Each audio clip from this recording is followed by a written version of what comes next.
Oh wow, sugar tits! Breakfast time is always fun. With your favorite cereal, it's number one. Fortified with 8 essential nutrients and vitamins. Sugar Tits. Good morning, sports racers. It's Thursday, August 8th, and this is the 100th episode of the show. Knowledge sat down in a big field and started picking dandelions. Mama had a baby and her head popped off.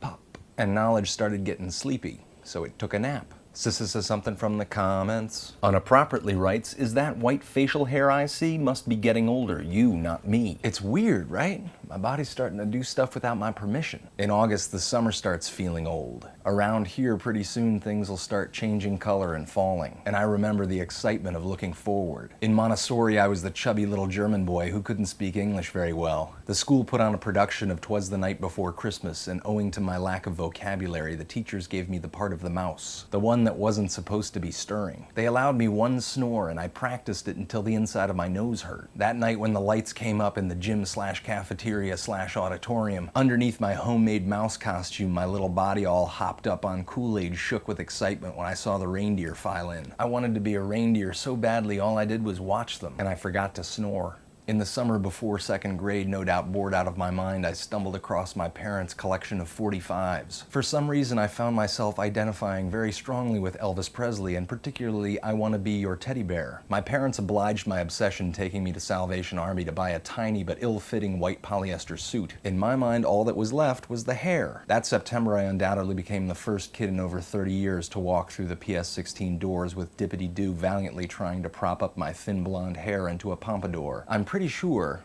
no, positive, the other kids didn't get the reference. In fact, looking back, I would say that there was very little about that day that was Elvis. My parents, of course, were complicit in this, and there's a certain cruelty in the suppression of laughter. But I'm sure there were times where it came in handy. Like when my first relationship of 2 days ended in a breakup, I'm thankful for my parents' composure when I distinctly remember telling them that I finally understood what all those love songs meant.